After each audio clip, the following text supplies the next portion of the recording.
भीड़ भाड़ से अलग होकर जब भी कोई इंसान अपने साथ अकेले में समय बिताता है, तभी उसके दिमाग में नाना प्रकार की चिंताएं जन्म लेने लगती है। मनुष्य की प्रवृत्ति ही ऐसी है कि वो ज्यादातर समय नकारात्मक ही सोचता है।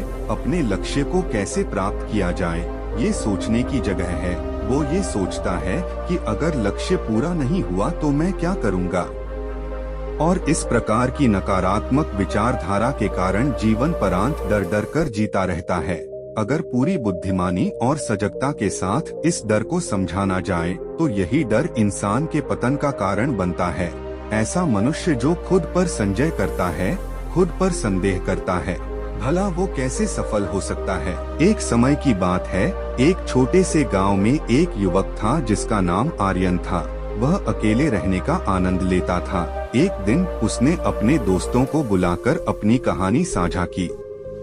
आर्यन ने कहा, मुझे अकेले रहने में कभी कभी अकेलापन का एहसास होता है, लेकिन इसमें भी कई फायदे हैं। पहले तो मैंने अपने आत्मविश्वास को बढ़ाया है। अकेले होकर मैंने अपनी सोच और क्षमताओं को निर्मित किया है, और यह अकेले रहने में मेरे लिए समय का एक अच्छा मौका है। मैंने अपने शौकों के लिए समय निकाला है और नए चुनौतियों का सामना किया है। उसने दोस्तों को स्पष्ट किया, अकेले रहने से मैंने अपनी आत्मा की सुनी और अपने लक्ष्यों की प्राप्ति के लिए नई ऊर्जा प्राप्त की है। आर्यन के एकांत जीवन की ओर और बढ़ते हैं।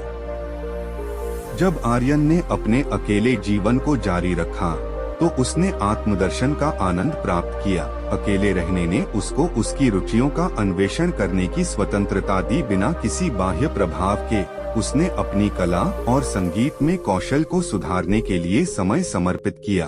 उसके आसपास के शांति भरे माहौल ने उसके कलात्मक अभिव्यक्तियों के लिए सही कैनवास का कार्य किया। एक दिन जब वह अपने घर के पास के शांतिपूर्ण खेतों में चल रहा था तो उसने एक बूढ़े आदमी से मिला जो बुद्धिमानता से भरा हुआ लग रहा था। बूढ़ा आदमी ने अपनी अकेले एडवेंचर्स की कहानियां साझा की और बताया कि एकांत कितनी गहरी विकास की ओर ले जा सकता है। इन कहानियों से प्रेरित होकर आर्यन ने खुद को आत्मचिंतन की यात्रा पर निकालने का निर्णय लिया। उसने दिनों तक चुपचाप विचार करने में बिताए। अपने विचारों की गहराइयों में खो जाते हुए आर्यन ने उन शक्तियों और रुचियों को खोज लिया जिनका उसे कभी पता नहीं था। उसका अकेलापन एक स्वच्छंद विकास के लिए एक सांगीत्री और आत्मनिर्भरता की भूमि बन गया। जैसे जैसे सीजन बदलता वैसे ही आर्यन का अकेले जीवन में अकेलापन के परिप्रेक्ष्य का बदलता है। उसने समझा कि अकेलापन में अकेलापन का एहसास होना आवश्यक नहीं है। वास्तव में यह एक शक्ति का स्रोत बन गया जिससे उसने अपने आत्म संबंध को मजबूती से जड़ा। गांव वालों ने आर्यन के परिवर्तन को देखा और उसके चारों ओर एक गहन संतुष्टि की भावना को पहचाना। उन्होंने उसकी महान शक्ति की उपासना की और विभिन्न मुद्दों पर उसके सुझाव पर गौर किया। एक दिन उसकी एक सांझ सुनसान खेत में एक किसान आर्यन के पास गया और बोला, आर्यन भैया, तुम्हारे अकेले जीवन की कहानी ने हमें प्रेरित किया है, लेकिन आगे की कहानी में हम आर्यन की जीवन यात्रा को और गहराई से जाएंगे। आर्यन ने अपने एकांतवास में बिताए वर्षों में अपने आत्मा की खोज में एक नया दर्जा प्राप्त किया। उसने आत्म परिचय और स्वयं से मिली शक्तियों का सच्चा मौजूदा किया।